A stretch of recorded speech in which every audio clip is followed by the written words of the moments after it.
मन मंदिरा गजर भक्तीचा असं प्रेम आमचा भगवंत आमच्या संतांवर बघा. भगवंत आपल्यावरही प्रेम करल महाराज, परंतु आपण त्याला इच्छे नाही. आपण आता बघा प्रेमात भरपूर फरक झाले महाराज. कोणी कोणाला प्रेम करायला लागलं महाराज, सगळे लफडेच. कोणी कोणाला प्रेम करतंय महाराज. अहो माझा भगवंताच्या राधेवर प्रेम करायचं महाराज.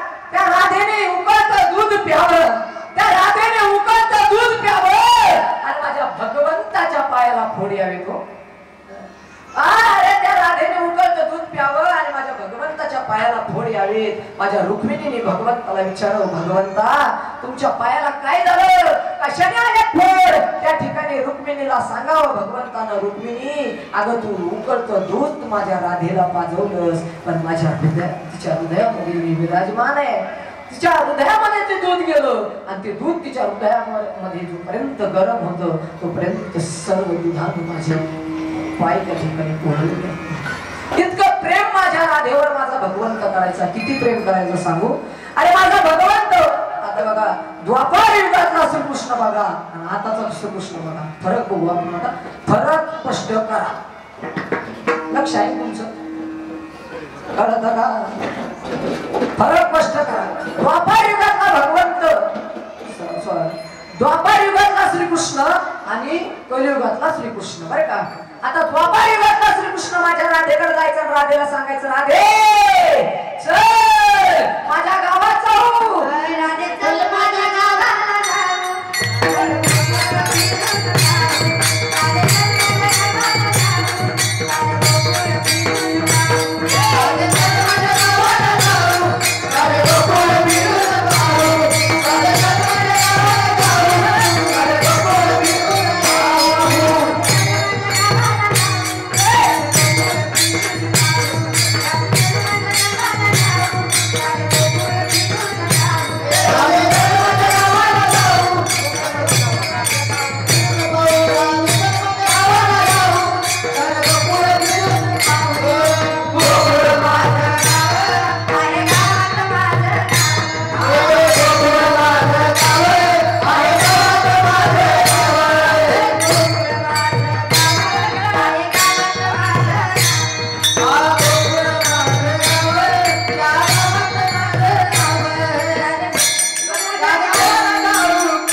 राधे चल माझ्या गावाला जाऊ, साऱ्या माव्याच्या टपऱ्या पाहू. महाराज तो भगवंत माझ्या राधेवर प्रेम करायचा महाराज, इतका प्रेम करायचा, इतका प्रेम करायचा. त्या प्रेमाला गणना नव्हती महाराज. आता महाराज तो भगवान श्रीकृष्ण महाराज माझ्या राधेसाठी वेडा झाला, इतका वेडा झाला त्या राधेच्या मागे पळायला लागला, इतका वेडा झाला महाराज. अरे माझ्या भगवंताचं चिंतन भक्त करतात, परंतु माझा भगवंत राधेचं चिंतन करायला लागला, इतका माझा भगवंत वेडा झाला, इतका तो श्रीकृष्ण वेडा झाला. आणि आताचा एक श्रीकृष्ण वेडा होतोय महाराज. कॉलेजात गेला का मग वेडा होतोय महाराज. काय करतो माहितीये का महाराज, आताचा कृष्ण कॉलेजात जातो, राधेला सांगतो, राधे चल फिरायला जाऊ, राधे चल फिरायला जाऊ. राधे राधे सांगते, नाही कृष्णा माझ्या बोर्डाची फी भरण्यासाठी माझा बाप राब लागलाय, माझ्या कॉलेजची फी भरण्यासाठी माझा बाप काबड कष्ट करतोय कृष्णा. अरे माझ्या कॉलेजची फी भरायची होती कृष्णा, ऐक तुला सांगते, माझ्या कॉलेजची फी भरायची होती म्हणून माझा बाप रोज त्या सावकाराच्या घरी जात होता. एक दिवस मला माझ्या सरांनी घरी काढून दिलं आणि सांगितलं, जा राधे जोपर्यंत तू फी घेऊन येत नाही तोपर्यंत शाळेत येऊ नको. मी माझ्या बापाकडे गेले आणि सांगितलं, बाबा फार बोलले तो सर मला माझ्या कॉलेजची फी भरा बाबा. असं म्हणल्याच्या नंतर माझ्या बापाने माझ्या तोंडाकडे पाहिलं. माझा बाप जेवायला बसला होता महाराज, माझा बाप जेवता जेवता उठला महाराज आणि माझा बाप त्या सावकाराच्या दारामध्ये गेला आणि सांगितलं, सावकार माझी मुलगी 10वीच्या बोर्डाला बसणार आहे आज शेवटचा त्या ठिकाणी फॉर्म भरण्याचा दिवस उरलाय हो. आता माझ्या मुलीचा फॉर्म बोर्डासाठी भरायचा आहे हो. 10,000 रुपये मला लागतात सावकार. सावकाराने सांगितलं पहिले 10,000 तू अजून दिले नाहीस. त्यावेळेस त्याने सांगितलं सावकार माझी 1 एकर जमीन गेली तरी हरकत नाही, मी तुम्हाला माझी 1 एकर जमीन लिहून देतो, परंतु माझ्या राधेसाठी मला त्या ठिकाणी पैसे द्या. सावकाराने 10,000 रुपये काढून दिले आणि मग माझ्या बापाने त्या ठिकाणी माझी फी भरली. कोण सांगतं? ती राधा सांगते आताच्या कृष्णाला, परंतु कृष्ण सांगतो राधे एक वेळेस माझ्यासोबत फिरायला चल. किती वेळेस? परंतु राधा सांगते कृष्णा जमणार नाही बाबा, माझी माय माझे बाप फार कष्ट करतात, आड्याचा काड्या करतात, रक्ताचं पाणी करतात, रात्रीचा दिवस करतात, माझ्यासाठी राबतात. कृष्ण जमणार नाही. मग आताच्या कृष्णाला राग येतो आणि राग आल्याच्या नंतर कृष्ण म्हणतो तुझ्या राधे एकदा फिरायला चल. त्यावेळेस कृष्ण सांगतो राधे एकदाच. त्यावेळेस त्या ठिकाणी राधा सांगते जमणार नाही. आणि मग कृष्ण म्हणतो माग मागे येतोय वाट तुझी पाहतोय, तुलाच लागलंय का? सांग तुलाच लागलंय का? तुला काही सोनं लागलंय का? तुला काही कृष्ण सांगतो राधे तुला काही सोनं लागलंय? तू नाही तर दुसरं. अवघड परिस्थिती झाली महाराज. प्रेम करावं माझ्या भगवंतासारखं महाराज. माझ्या भगवंत माझ्या असणाऱ्या भक्तावर प्रेम करतो, आपणही प्रेम करतो महाराज. प्रेमात फार त्या ठिकाणी अंतर पडले महाराज. प्रेम कसं करावं ऐका. प्रेम करायचं असेल तर त्या मीराबाईसारखं करा महाराज. प्रेम करायचं असलं तर त्या राधेसारखं करा महाराज. प्रेमच करायचं असेल तर माझ्या तुकोबारायांसारखं करा महाराज. पण तुम्ही आम्ही काय प्रेम करतो महाराज? अहो ज्या गोष्टीवर प्रेम करायला पाहिजे त्या गोष्टीवर आम्ही प्रेम करत नाही. अरे देवावर देशावर धर्मावर प्रेम करायला पाहिजे पण ते आम्ही आज करत नाही. फार अवघड परिस्थिती झाली. एक सांगू आजकाल आमच्या असणाऱ्या संसारातले पती पत्नी एकमेकावर प्रेम करतात, भरपूर प्रेम करतात महाराज. पण काय झालं महाराज प्रेमात आज अंतर पडायला लागले. काय झालं महाराज तुम्हाला एक सांगू का? एक काम करा महाराज, नाही तुम्हाला एखाद्याच्या असणाऱ्या सुखामध्ये जाता आलं जाऊ नका. एक सांगू तुमची बायको तुमच्यासाठी राबते महाराज, काबाड कष्ट करते. मग एक काम करा त्या बायकोला कधीतरी चांगलं म्हणायचं, बायकोवरही प्रेम केलं पाहिजे महाराज. मी एक सांगू ऐका सांगेल तुम्हाला, आपल्या पत्नीवर आपण प्रेम केलं पाहिजे महाराज. असंच झालं मी एका ठिकाणी कीर्तनाला गेलो महाराज. कीर्तनाला गेल्याच्या नंतर एक भक्त माझ्या समोर येऊन बसला आणि कीर्तन ऐकायला लागला. आता कीर्तन ऐकायला लागल्याच्या नंतर महाराज मी कीर्तनात सांगितलं बायकोवर प्रेम केलं पाहिजे, बायकोने जे स्वयंपाक केला ते छान म्हणलं पाहिजे, वा म्हणलं पाहिजे. परंतु त्याला एक खोड होती महाराज. त्याला अशी खोड होती तो रोज बायकोकडे जायचा, बायकोला म्हणायचा बायकोने स्वयंपाक केला महाराज, ती बायको रोज त्याच्यासाठी सुंदर स्वयंपाक बनवायची. पण तो गेला का म्हणायचा भाजी तिखटच झाली, खरटच झाली, तिखटच झाली, खरटच झाली. महाराज त्या बायकोला त्याचा टेन्शन आलं महाराज, टेन्शन आलं. आणि त्या दिवशी माझं कीर्तन त्या गावात झालं. आता कीर्तन झाल्याच्या नंतर महाराज काय झालं त्या कीर्तनात सांगितलं महाराज बायकोनी कशी भाजी करू द्या महाराज, चांगलीच म्हणायची. तुम्हाला जर शिल्क खायचं असलं महाराज फक्त बायकोला चॉकलेट द्यायचं, वा वा वा म्हणायचं. तुझ्यासारखी सुग्रण बाई अख्ख्या गावात महाराज. मग ती काय गुलाबजामुनच काय करी, पनीरच काय करी महाराज. मी त्याला सांगितलं म्हणलं तुम्ही काय करा तुमच्या पत्नीला सांगा काय वा क्या बात आहे, काय भाजी बनवलीस वा. त्याने ठरवलं महाराज आजपासून आपल्या बायकोला नाव ठेवायचं, आजपासून आपल्या बायकोला नाव ठेवायचं नाही. तुम्हाला कुठं बाईक आहे आजपासून आपल्या बायकोला नाव ठेवायचं नाही. त्याने ठरवलं महाराज. तो घरीच गेला. घरी गेल्याच्या नंतर महाराज त्या दिवशी माझं होतं गावात कीर्तन. आणि कीर्तन असल्यामुळे त्या बाईने काय केलं शेजार निघून भाजी आणली. आता शेजार निघून भाजी आणली चपात्याही नाही केल्या. महाराज जेव्हा घरी गेला आणि बायकोला म्हणला वाढ जेवायला, तिने वाढलं जेवायला, बसला जेवायला. बसल्यावर महाराज म्हणतो वा वा वा वा क्या बात आहे, काय भाजी बनवली वा, तुझ्यासारखी सुगरण तूच, तुझ्यासारखी सुगरण कोणीच नाही. कोणाला होतोय भाजीला, काय भाजी केलीस वा क्या बात आहे. आजची भाजी म्हणजे वाखाणण्याजोगी आहे. महाराष्ट्रात नाही, भारतात नाही, या जगात अशी भाजी होणार नाही. ती म्हणजे मूळ द्या. आज दुसरी पुन्हा मी तो काय भाजीचं नवल लावलंय, मी रोज करते ती गेलं बोलत.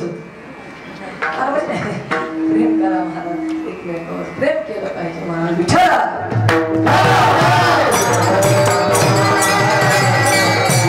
आज प्रेमाने फार विलक्षण झाले महाराज. प्रेम फार कमी प्रमाणात पाहायला मिळते महाराज. आधी जुन्या काळात आजी बरं का आजी तुमच्या काळात एक गाणं होतं आठवतं का बघा. ते गाणं असं होतं साजन मेरा उस पार है. आता एखादी सून जर माहेराला गेली तर ती सून म्हणायची साजन मेरा उस पार है जल्दी से आजा दिल बेकरार है. काय म्हणायची? साजन मेरा उस पार है जल्दी से आजा दिल बेकरार है. परंतु परवा दिवशी मी स्टेटस वाचलं त्याच्यावर लिहिलं होतं साजन मेरा उस पार है जल्दी से ऑनलाइन आजा वरना दूसरा तयार है. परिस्थिती फार बदलली महाराज. त्यामुळे प्रेमाचे भाग पडले महाराज, प्रकार पडले महाराज. जगामध्ये जगत असताना माणूस आता फक्त संसारावर प्रेम करतोय, परंतु हा संसार कसा आहे? आमचे संत सांगतात महाराज हा संसार नासकाय सरकाय कुचकाय जाणार आहे. हा नासका संसार आहे.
इतका संसारची कठीण. संसारात राहावं, संसारात माणसाने असावं, पण कसं असावं? माझे तुकोबर या ठिकाणी संसारात राहा, पण एखादा पक्षी अन्नामध्ये येतोय, दाणे टिपतोय आणि दाणे टिपून झाल्याच्या नंतर उरलेल्या दाण्याची अपेक्षा न करता तो उडून जातोय. तसे या संसारात राहा. पक्षी अंगणी उतरती जे का गुंतोनी कैसे असावे संसारी बरी प्राचीनाची दोरी. जोपर्यंत संसारामध्ये आहात तसं राहा. मग या संसारामध्ये राहून महाराज काय करावं? भगवंताचं चिंतन करावं. विठ्ठल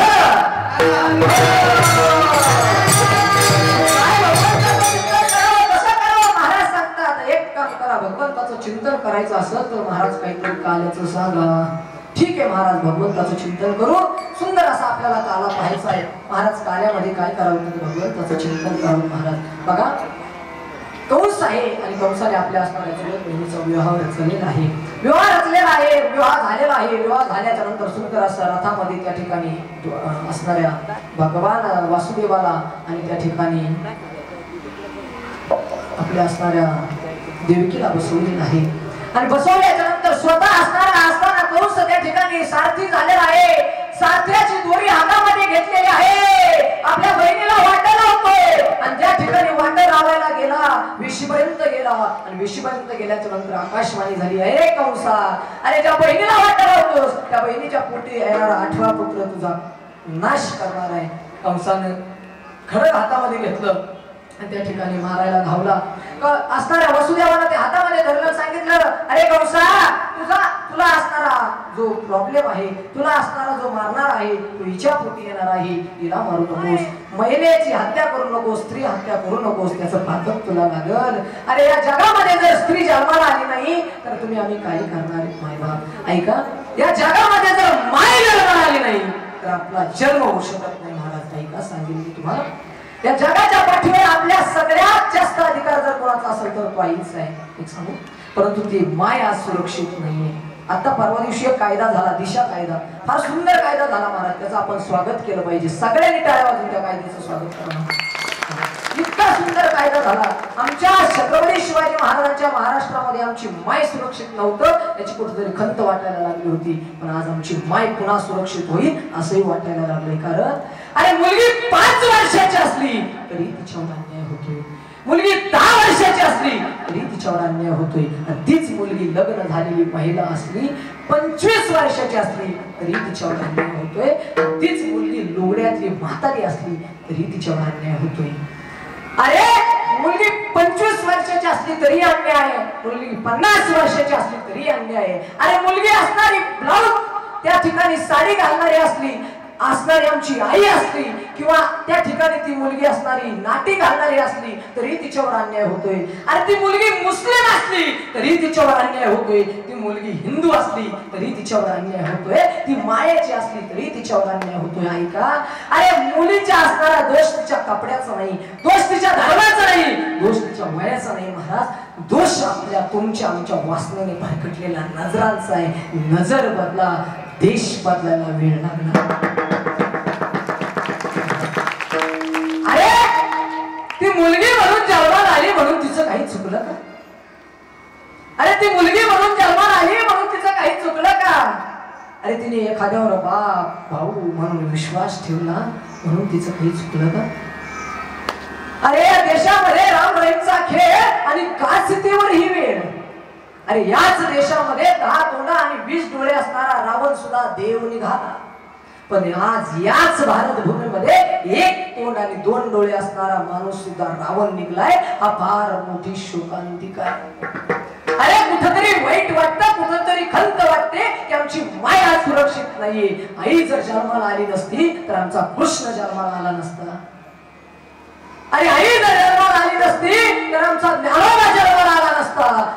माय जर नसती तर आमचा तुकोबा जन्माला आला नसता.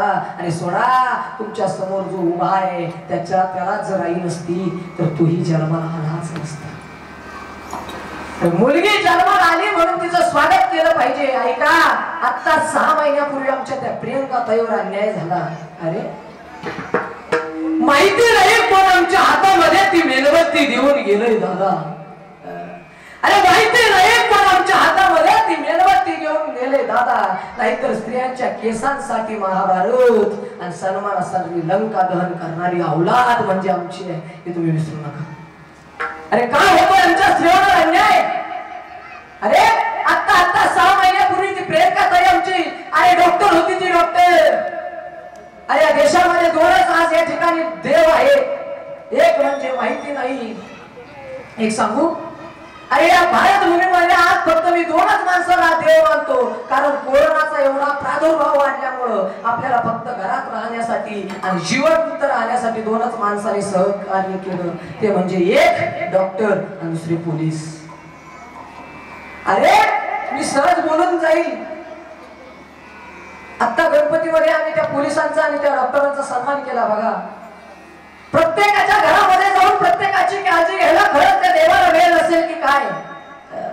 प्रत्येकाच्या घरामध्ये जाऊन प्रत्येकाची काळजी घ्यायला खरंच त्या देवाला वेळ नसेल की काय? म्हणूनच त्याने प्रत्येकाच्या गावामध्ये एक डॉक्टर, एक फौजी आणि एक पोलीस निर्माण केला की काय असं कुठेतरी वाटायला लागलं होतं. कारण आज पोलिसांमुळे आमचा देश सुरक्षित आहे, तर असणाऱ्या डॉक्टरांमुळे आमची जीवन सुरक्षित आहे. अरे आता त्या प्रियंका ताईवर अन्याय झाला मायबा. अरे ती मुलगी लहान होती, 4 वर्षाची ती प्रियंका होती. ती प्रियंका आपल्या बापाला ज्यावेळेस ती प्रियंका जळत असेल कसं मारलं महाराज त्या प्रियंकाला. नाही का? अरे ती प्रियंका टू-व्हीलरवरून चालली होती. तिला अडवण्यात आलं. 4-5 असणाऱ्या यवनांनी तिच्यावर अन्याय केला आणि अन्याय केल्याच्या नंतर पेट्रोल तिच्या अंगावर टाकलं आणि जिवंत त्या ठिकाणी तिला जाळलं. महाराज काय वेदना असतील महाराज. अरे कधी जरी चुकून आम्हाला चुलीतला चटका बसला तर आम्हाला 2 दिवस उतरत नाही, परंतु त्या प्रियंका ताईला जिवंत जाळलं महाराज. काय वेदना होत असतील.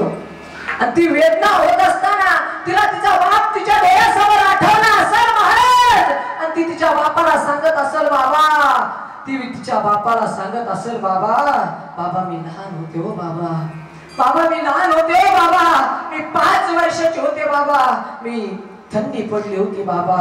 थंडीमुळं मी असणाऱ्या त्या चुलीच्या जवळ जाऊन उभा राहिले होते बाबा. चुलीच्या जवळ जाऊन उभा राहिले बाबा. शेकायला लागले आणि शेकता शेकला माझ्या आईकडून माझ्या हाताला थोडा चटका बसला बाबा, चटका बसला. मी रडायला लागले आणि रडत रडत मी झोपी गेले. रात्री तुम्ही तुमच्या ड्युटीवरून घरी आलात बाबा. घरी आल्याच्या नंतर विचारला आईला, अगं कुठे माझं चिन्ह, कुठे माझं सोनं. त्यावेळेस त्या ठिकाणी माझ्या आईने सांगितलं, तुमचं बाळ झोपलंय. तुम्ही माझ्या जवळ आलात बाबा, माझ्या डोक्यावरून हात फिरवलास बाबा आणि विचारलं, अगं माझ्या चिमणीला काय झालं. त्यावेळेस मी हळूच उठले, बाबा तुम्हाला सांगितलं बाबा माझ्या आईकडून मला चटका बसलाय हो. त्या बापाला ती मुलगी सांगते, महाराज बाबा मला थोडासा माझ्या आईकडून चटका काय बसला बाबा.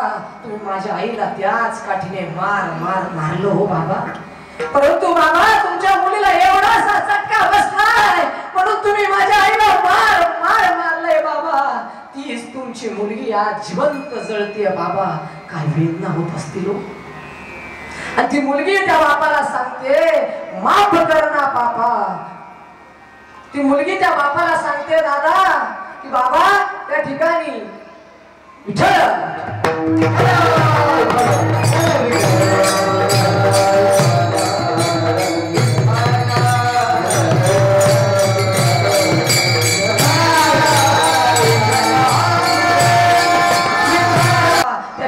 माझं आता या असणाऱ्या यवनांनी काय हर्ष केलंय हो बाबा.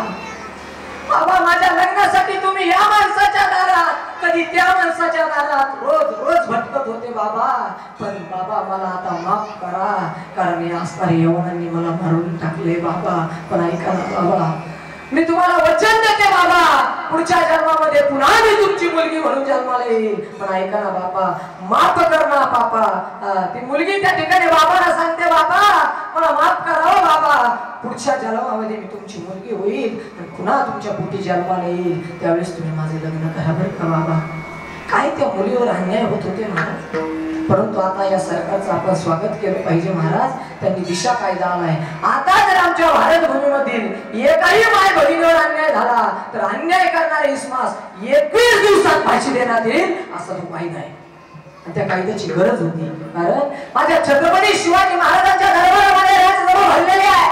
राजसभेच्या समोर त्या ठिकाणी सर्व राजे महाराजे उपस्थित आहे. छत्रपती शिवाजी महाराज राजगादीवर उपस्थित आहे. समोर छत्रपती शिवाजी महाराजांची मास आहे उपस्थित आहे. राजाचा पाटील आणण्यात आला आणि सांगण्यात आलं, राजा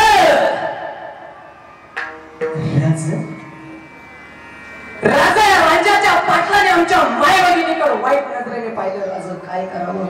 राजाने सांगितलं, याचे हातपाय कलम करून टाका, याचा चौरंग करा. आणि आज या महाराष्ट्रात आमच्या माय भगिनीवर अन्याय करण्याचा चौरंगा झाल्याशिवाय राहणार नाही. तुम्हाला या नाराजाच्या गादीवरून सांगतो विठ्ठल.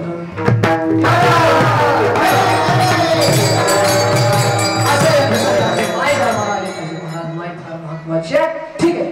भगवान श्रीकृष्णाचा जन्म झाला. जन्म झाल्याच्या नंतर 8 वर्षाची मूर्ती प्रगट झाली. 8 वर्षाची मूर्ती प्रगट झाल्याच्या नंतर त्या ठिकाणी देवकीने पाहिलं आणि देवकीने पाहिल्याच्या नंतर महाराज त्या ठिकाणी देवकी त्याला त्या ठिकाणी गळ्यामध्ये घेतलं आणि बोलायला लागली, बाळा अरे तू आताच 8 वर्षाचा झालाय. लोक काय म्हणतील, बाळ कसं जन्माला आलं म्हणतील. लोक शकून अपशकून म्हणतील. तू एक काम कर बाळा, पुन्हा आहे त्या स्थितीला प्राप्त हो. मग भगवान त्या ठिकाणी त्या असणाऱ्या देवकीला सांगतो, देवकी माता मला आता इथं ठेवू नका.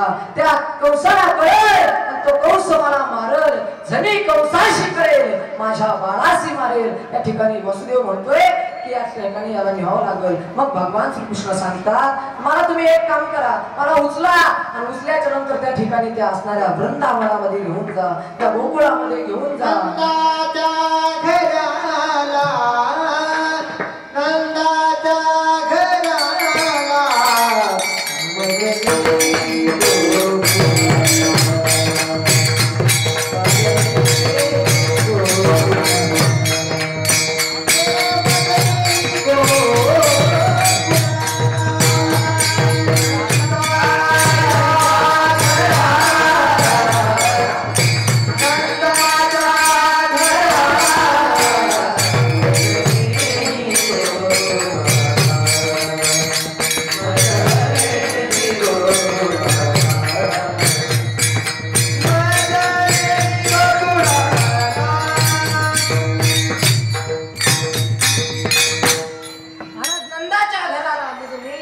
नका, एक काम करा, भगवंता सांगतोय मला घेऊन चला.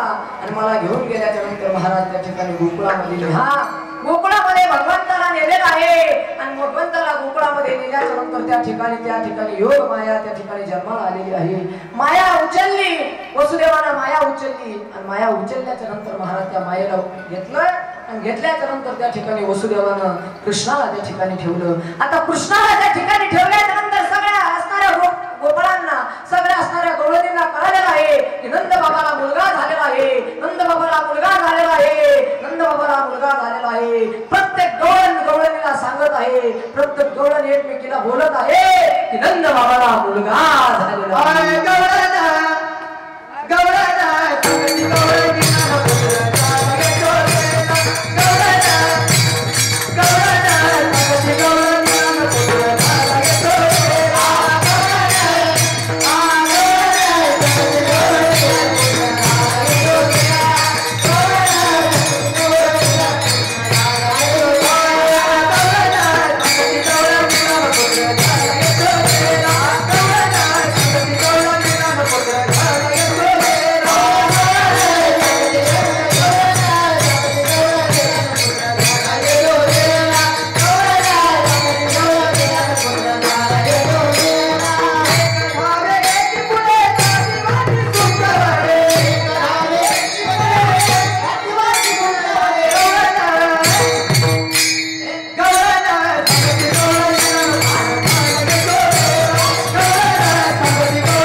आनंदाच्या असणाऱ्या त्या वातावरणामध्ये गवळण त्या ठिकाणी प्रत्येक गवळण आनंदित आहे. गवळणीला इतका आनंद झाला, इतका आनंद झाला, महाराज एका गवळणीने लाली घेतली आणि ती लाली घेऊन त्या ठिकाणी होटाला लावण्याऐवजी ती त्या ठिकाणी डोळ्याला लावायला लागली. इतका आनंद झालेला आहे, पावडर घेतलेला आहे, केसाला चोळायला लागलेली आहे. इतका आनंद झाला, इतका आनंद झाला, महाराज त्या ठिकाणी गंध घेतला आणि त्या ठिकाणी हाताला लावायला लागली. इतका आनंद झालेला आहे, सगळे आनंद वातावरण आहे, आनंदी आनंद झालेला आहे, कारण नंद बाबाला मुलगा झालेला आहे. किती सांगू मी सांगू कुणाला, किती सांगू मी सांगू कुणाला,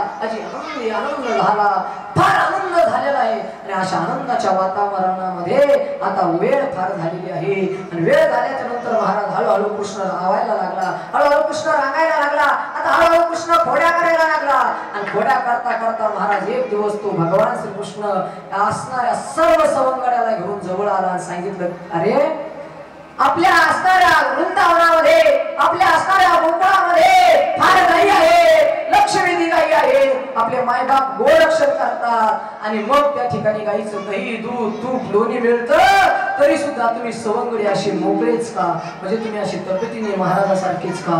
मग त्या ठिकाणी महाराज त्या सवंगडीने सांगायला सुरुवात केली, अरे कृष्णा आमची माय दही, दूध, तूप, लोणी सगळं नव्हते, पण त्या ठिकाणी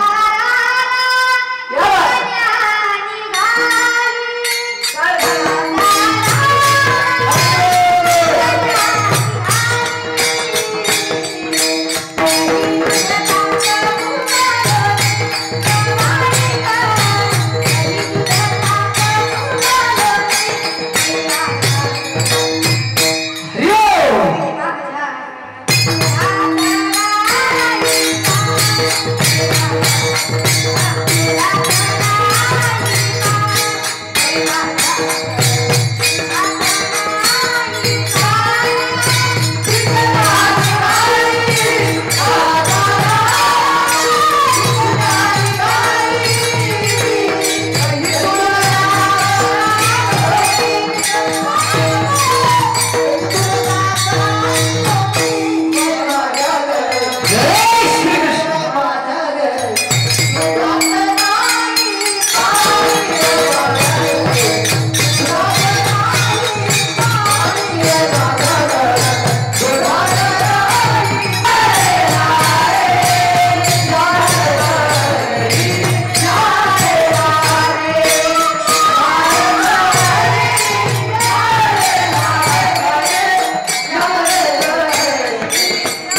त्या ठिकाणी भगवंताने सांगितलं आता आपल्याला चोरी करावं लागेल. ठीक आहे महाराज, आता चोरी करायची म्हटल्याच्या नंतर भगवंताने सगळ्यांना सांगितलं कोणी सराटी घ्या, कोणी त्या ठिकाणी माती घ्या, सगळ्यांना त्या ठिकाणी सांगितलं हे घ्या ते घ्या, सगळं चोरी करण्याचं साहित्य सोबत घेतलं आणि भगवंत त्या ठिकाणी एका घरामध्ये शिरले. घरामध्ये शिरल्याच्या नंतर महाराज त्या ठिकाणी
चरित्र आहे बघा. भगवंताने चोरी करायला सुरुवात केली आणि चोरी करायला सुरुवात केल्याच्या नंतर महाराज एक गवळण भगवान श्रीकृष्णाला सांगते, भगवंता चोरी करतो काय, माझ्या घरी येऊन दाखव. आता काय माहिती का महाराज, चोरी करायला सुद्धा महाराज डोकं लागतं. म्हणजे काही काही गोष्टीला वजन लागतं महाराज, वजन. काय काही गोष्टीला वजन लागतं महाराज. भगवंत चोरी करायचा, भगवंत मध्ये ते वजन होतं महाराज चोरी करण्याचं. काय होतं, आता मी हे बारीक महाराज, मला नाही दाढी नाही बॉडी नाही गाडी, दाढी नाही बॉडी नाही गाडी नाही, वजन पडत नाही महाराज. काय झालं, एक दिवस महाराज परभणीला कीर्तनाला गेलो आणि परभणीला कीर्तनाला गेल्याच्या नंतर महाराज एका मस्त धष्टपुष्ट माझा एक बंधू आहे, भरण 1.5-2 क्विंटल भरण देऊ असं तब्येतीने जाम आहे महाराज, वांग्याच्या वांगे तो नेला महाराज मी सोबत. आता सोबत नेल्याच्या नंतर महाराज मी एका दरवाजाने खाली उतरलो आणि ते एका दरवाजाने खाली उतरलो. महाराज सोबदाराने जसं काय मला धरलं आणि म्हणलं मी महाराज आहे बाजूला. अहो मी महाराज, ते महाराज स्टेजवर गेले म्हणे. महाराज झालं काय, वजन पडत नाही. भगवंताचं वचन होतं महाराज, भगवंत डोकेलिटीने चोरी करायला. आता चोरी कोणी करायला लागलं महाराज, कोरोनापासून चोरी चालू झाली महाराज. काय झालं माहिती का, मी त्या दिवशी म्हणतो तुम्हाला काय झालंय, वाघ एकट्याला फिरू दे ना आणि कोरोना एकत्र येऊ दे ना, त्याच्यामुळे वाघ वाघ वाघ वाघ आणि कोरोना करू चोरी झाली महाराज. कोणी चोऱ्या करायला लागली.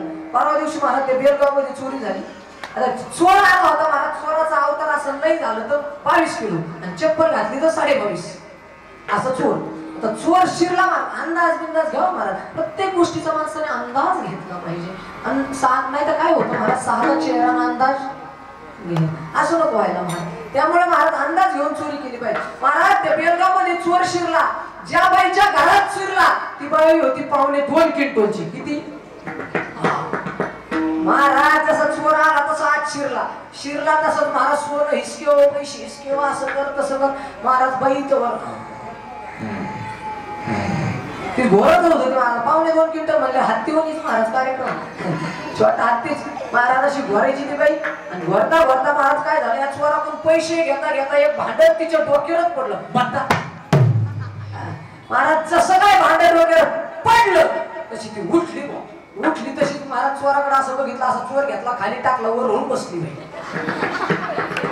वरून बसली महाराज पोर म्हणे चिम्या उठ ना चिम्या. महाराज ते चिम्या काय गाई ती म्हणे ए चिम्या उठ उठ उठ उठ उठ उठ उठ उठ पळ जाय लवकर जाय. आणि ते पोलिसाला बोलून आण, तर मी याला धरून ठेवतो. ते चिम्या दाराच्या बाहेर आला. महाराज म्हणतो आई माई चप्पल दिसय ना. चोर म्हणतो माई घालून जाय पण लवकर विठ्ठल.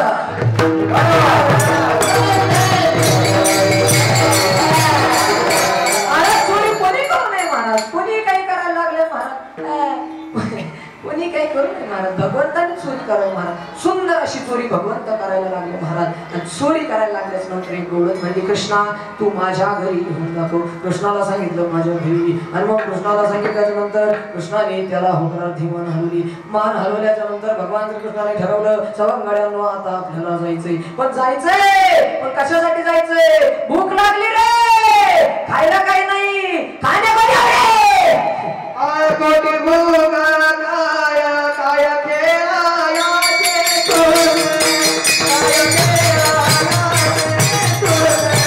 काय केला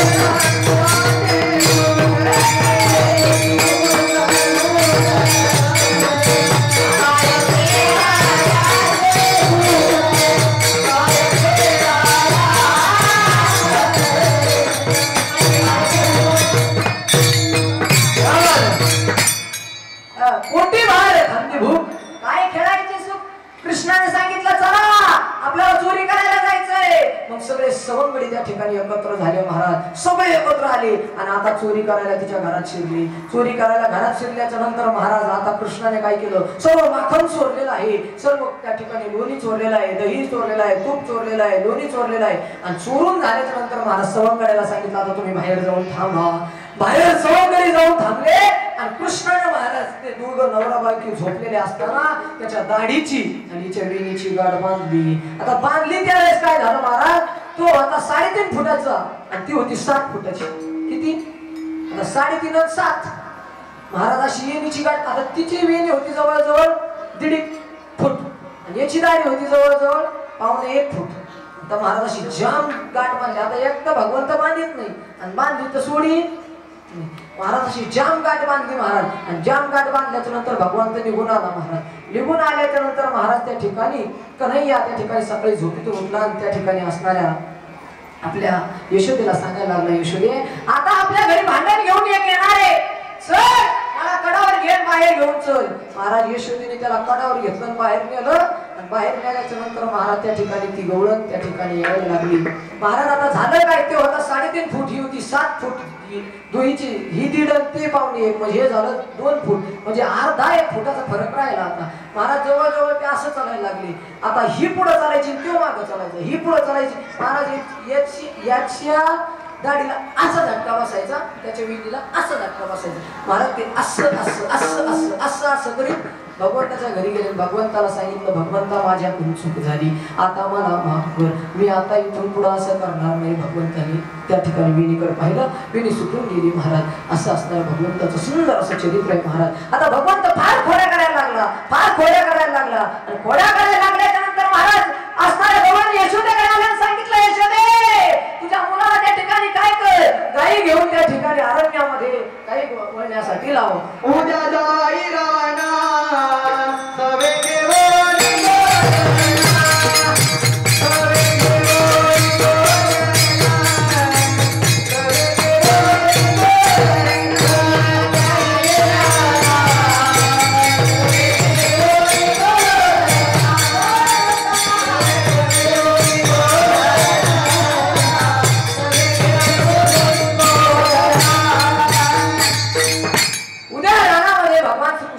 भगवंताने ठरवलं आता आपल्याला जायचंय महाराज.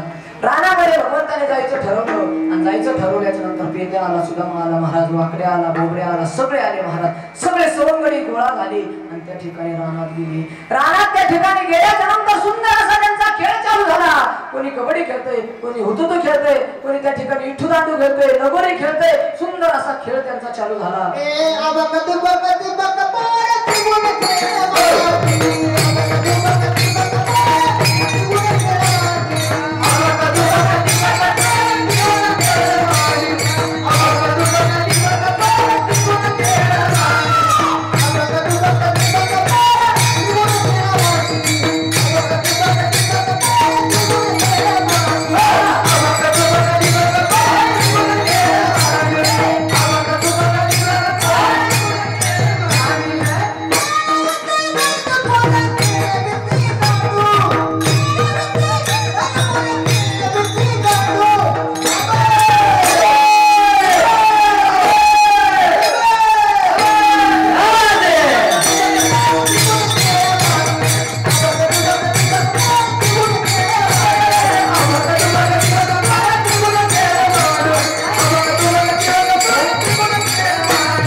खेळत असताना भगवान श्रीकृष्णाने सांगितलं की आपण आता बॅट बॉल खेळू. आणि बॅट बॉल खेळू म्हणल्याच्या नंतर महाराज त्या ठिकाणी भगवान श्रीकृष्णाच्या हातामध्ये ती असणारी बॅट आहे आणि त्या ठिकाणी लंगड्याने पळत पळत येऊन लंगड्याने पळत येऊन बॉल टाकला आणि जसा भगवंताने बॉल आणला तसा त्या यमुनेच्या डोहामध्ये बॉल गेला. आणि यमुनेच्या डोहामध्ये बॉल गेल्याच्या नंतर महाराज सगळ्यांनी त्या ठिकाणी कृष्णाकडे पाहिलं. कृष्णाला सांगितलं, कृष्णा अरे असणाऱ्या यमुनेमध्ये फार मोठा सर्प आहे आणि तो सर्प आता आपल्याला गिळून टाकील असं म्हणल्याच्या नंतर त्या ठिकाणी म्हणतात का प्रतीक महाराज त्या ठिकाणी सुंदर असं त्या ठिकाणी गेलेला आहे. बॉल गेल्याच्या नंतर महाराज भगवान यमुना डोई बोलाला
भगवान श्रीकृष्णाने त्या ठिकाणी त्या सर्पाला मुक्ती दिलेली आहे आणि आता भगवान श्रीकृष्णाने त्या ठिकाणी मधुकरी सोडलेली आहे. सगळ्यांचा या ठिकाणी काला केलेला आहे आणि हा काला केल्याच्या नंतर महाराज त्या ठिकाणी काय झालं, त्या दिवशी एका वाकड्या नावाच्या असणाऱ्या गवळ्याने खाण्यासाठी काही आणलं नव्हतं महाराज. फार गरीब परिस्थिती आहे महाराज, फार गरीब परिस्थिती आहे, खाण्यासाठी काही आणलं नाही. आता काय खावं म्हणून भगवंताने त्याला विचारलं. भगवंताला तो विचारतोय, भगवंता मी काही आणलं नाही रे बाबा. त्यावेळेस त्या ठिकाणी त्याने सांगितलं, भगवंताने सांगितलं, वाकड्या तू काही काय ना पण तुला आणावं. महाराज वाकड्याने सांगितलं, भगवंता माझे जनावर आहे तू सांभाळ, मी गावातून माझ्या मालकीनीकडून काहीतरी खायला घेऊन येतो. महाराज कामाला होतं ते लेकरू, कामाला असणारं लेकरू त्या ठिकाणी त्या मालकीनीकडे गेलं आणि सांगितलं, माय फार भूक लागली रे मला, आई फार भूक लागली. त्यावेळेस ती मालकीन सांगते, वाकड्या अरे मुडद्या आत्ताच जेवून गेला होता ना. महाराज आत्ताच जेवून गेला होता ना म्हणे. महाराज म्हाताऱ्या फार चिकट असतात, फार चिकट असतात महाराज. एका आजीने मला महाराज चहा प्यायला, महाराज कीर्तनाला गेलो ती म्हणजे महाराज माझ्या घरी चहा प्यायला झाला. महाराज तिच्या घरी चहा प्यायला गेलो आणि चहा प्यायला गेल्याच्या नंतर महाराज आजीला झालं होती सर्दी. बरं का, आजीला सर्दी झाली महाराज आणि सर्दी झाल्याच्या नंतर महाराज मथरीने मला चहा टाकला. आता तेव्हा काय गॅस होते का आमच्या काळात. महाराज म्हातारीने चहा टाकला चुलीवर आणि चुलीवर चहा टाकल्याच्या नंतर महाराज मस्त अशी साखर टाकली, मस्त अशी पत्ती टाकली आणि महाराज दुधावर साई आली होती. हो माय, दुधावर साई आली. म्हातारीने असं बघून तोंडाजवळ घेतलं. म्हातारीच्या तोंडातली सगळी मिसरी दुधात गेली महाराज. मी बघतोय महाराज, महाराज मिसरी जायला का महाराज. मग म्हातारी शेवड सगळं. महाराज मी आजीला म्हणलं, आजी मला दुधाचा चहा जमत नाही. आजीने सांगितलं, मूड द्या आधी सांगायचं ना, मग दूध वायाला गेलं ना सगळं. मी म्हणलं, आजी एक काम करा, तुम्ही चहा पाजू नका, घरी नेऊ नका, सुट्टे 50 द्या, मी वाट्याने पिईन. महाराज कसं आहे असं सांगावं लागतं. तुमची कीर्तन झाल्यावर पाय पडतात का? पडते नाही, कशा पडतात महाराज. कीर्तन झालं का आमच्या इकडे पाय पडायचे महाराज. आमच्या इकडे महाराज एक आजी पाय पडायला आली. पाय पडायला आल्याच्या नंतर महाराज माझ्यापाशी बसली ना असं केलं मला, माय माझं सोन्या गो काय काळ्यावानी कीर्तन केलं. काला म्हणताच काय काळ्यावानी कीर्तन. मी म्हणलं मी काळा, मला काळ्या म्हणली. आजी तुम्ही मला काळ, ती म्हणजे काळ्या नाही म्हणले बाबा, काल्या म्हणलं. काल्या हा काल्यावानी का म्हणलं बा. ती म्हणली बाई काय सोड काय गोड ग महावाघ. आता आईचं कसं असतं महाराज, वाघ रोज पेंटीत घाण करतो तरी आई म्हणते वाघ महावाघ. आई ती म्हणली वा महापाछड्या काय सुंदर कीर्तन केलं. म्हणलं बोला आजी. आजी म्हणली वा माझा तुला आशीर्वाद येतो, कल्याण होईल. मी म्हणलं बरं आजी. आजी म्हणलं मुलं बिलं काही आहेत का. ती म्हणली आहे ना महाराज. म्हणलं किती आहेत. ती म्हणली 3 आहेत. म्हणलं काय करते. ती म्हणली एक कलेक्टर आहे. म्हणलं बरं. दुसरा. ती म्हणे एक पोलीस आहे. हा म्हणलं. तिसरा. ते म्हणे म्हणे बोंबलत. महाराज लय अवघड असते महाराज, काय सांगावं तुम्हाला, फार अवघड परिस्थिती आहे महाराज बरं का. मी त्या ठिकाणी त्या कुठं आलो होतो, आपलं भगवान श्रीकृष्णापाशी आलो होतो. बघा काय चालू होतं आपलं महाराज. त्या भगवान श्रीकृष्णाच्या सवंगड्या वाकड्या घरी गेलं, सांगितलं माय भूक लागली ना आई मला. त्यावेळेस त्या असणाऱ्या मालकीने सांगितलं वाकड्या आता तुला एक तर माठ भरून ताक दिलं होतं, एक लोटी भरून ताक दिलं होतं, तुला ते ताक पिण्यासाठी लोटी देते, तू त्या ठिकाणी रानात नेऊन त्या म्हशीच्या डोक्यावर फोडतो, आता तुला कशात ताक देऊ. त्यावेळेस त्याने सांगितलं मला कशात तरी ताक दे. तिने सांगितलं तुला ताक मिळणार नाही, तू एक काम कर इथं बस, काय लागेल ते जेव आणि बाई ओळायला निघून जा. महाराज तो बसला, त्याच्या लक्षातच राहिलं नाही महाराज. काय होतं काही काहीला जेवायचं म्हणलं का काही लक्षात राहत नाही. हा येऊ दे महाराज मागं पुढत बघत नाही. त्या वाकड्याने महाराज असा हाणला देव महाराज, त्या ठिकाणी ताक बीक भाकर बिकर गच फुगला आणि ढेकर दिला महाराज. आणि ढेकर दिल्याच्या नंतर महाराज मग त्याच्या लक्षात आलं कृष्णा त्या तिकडं वाट बघतोय, आपल्याला जावं लागल. माझा भगवंत किती प्रेम करतो महाराज. बघा महाराज वाकड्याला त्या ठिकाणी मालकीन त्या ठिकाणी लोटा देत नाही, म्हणून त्या ठिकाणी असणाऱ्या वाकड्याने सांगितलं माय आता माझं जेवण झालं काही, पण एक काम कर आता तुम्हाला पिण्यासाठी ताक दे. महाराज त्या असणाऱ्या आईने त्या असणाऱ्या बाईने त्याला एक लोटी भरून ताक दिलं. त्याने ते ताक घटाघटा पेलं, फासोया ताणू ताणू पेलं महाराज. इतका फुगला तो वाकड्या, इतका फुगला कपाळ वाकड्याचा तिकडा झाला महाराज, इतका फुगला. आणि मग फुगल्याच्या नंतर महाराज तोंडामध्ये त्याने ताकाची गुळणी घेतली आणि गुळणी घेऊन त्या ठिकाणी भगवान श्रीकृष्णाकडे पळायला लागला. पळत असताना अरण्यामध्ये गेला, त्या ठिकाणी भगवान श्रीकृष्ण आहे त्या ठिकाणी गेला. भगवान श्रीकृष्ण असं गोल सवंगड्यांच्या मध्यभागी समवेत बसले होते आणि मध्यभागी बसल्याच्या नंतर भगवंताने विचारलं वाकड्या आणलंस का येतात, काय आणलं आम्हाला खायला. परंतु त्याचं तोंड असं बोलता येत नव्हतं महाराज, कारण तोंडामध्ये ताक होतं. आता काय बोलणार. अशा अवस्थेला प्राप्त झाल्याच्या नंतर भगवंताने सांगितलं वाकड्या हे ताक आहे त्या ताटामध्ये ते ताक टाक. त्याने सांगितलं नाही टाकणार. भगवान श्रीकृष्णाने सांगितलं त्या लोटीमध्ये ताक टाक. त्याने सांगितलं नाही टाकणार. भगवंता मला लोटीमध्ये ताक टाकायला लावता होय.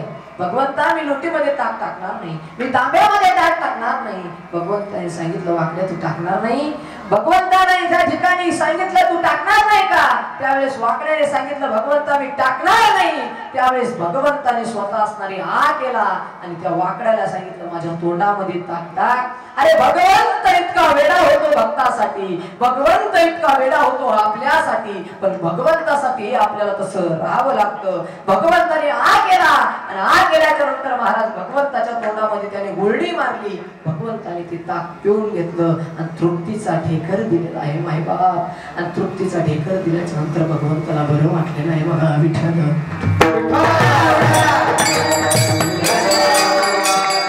भगवंत आपल्या भक्तासाठी इतका वेडा होतो, इतका प्रेम करतो. आता या ठिकाणी आपली काल्याची कीर्तन रूपी सेवा जवळ जवळ झाली आहे. त्यामुळे सर्वांनी महाराज एकदा बरं का सगळ्यांनी आनंद घ्यायचा महाराज. सगळ्यांनी एकदा उठून उभं राहायचं. काय करायचं थांबा आत्ताच नाही सांगतो तुम्हाला. सगळ्यांनी एकदा उठून उभं राहायचं महाराज. नाचू कीर्तनाच्या रंगी ज्ञानदीप लावू जगी किंवा हा सुख सोहळा स्वरी नाही महाराज. ऐका भगवंताने काला केला आणि काला केल्याच्या नंतर खाल्ल्याच्या नंतर महाराज भगवंताच्या असणाऱ्या सवंगड्याला भगवंताने सांगितलं की असणाऱ्या यमुनेमध्ये जाऊ नका. त्या यमुनेमध्ये गेल्याच्या नंतर त्या यमुनेमध्ये आपले हात धुवू नका. काय करावं मग भगवंत हात कुठे धुवायचे. भगवंत भगवंताने सांगितलं हात धुवू नका, हात धुवू नका. खाल्लेल्या हाताने जे हात आहे ते असणारे आपल्या कपड्याला पुसून टाका, परंतु त्या यमुनेमध्ये जाऊ नका. कारण स्वर्गीचे अमर इच्छिता ती देवा मृत्युलोकी भावा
स्वर्गीचे अमर इच्छिता ती देवा मृत्युलोकी भावा जन्मा भा.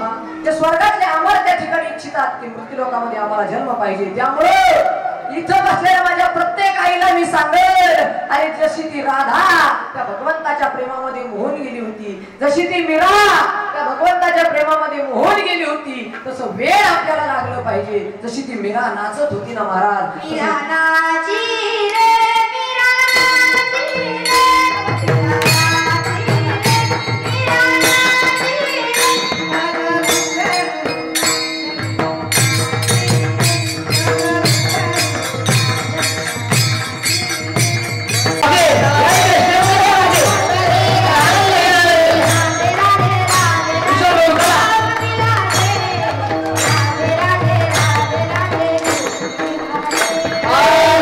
राधे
वाटला असेल ना.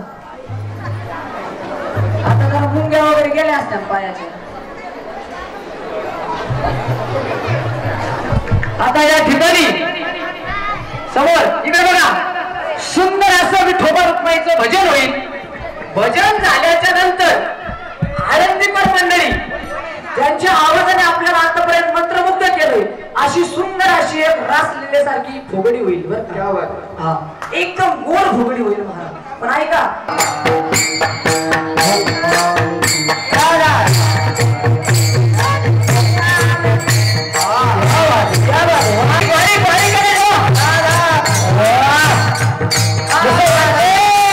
साक्षात राधा आणि कृष्ण या ठिकाणी उपस्थित झाले.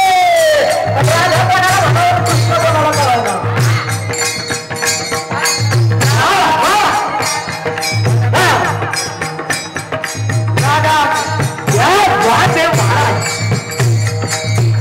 सुंदर असं फुगडीचं प्रेक्षेपण चालू आहे.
छोटासा कार्यक्रम आहे ज्यांनी आपल्या गावामध्ये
मन मंदिरा गजर भक्तीचा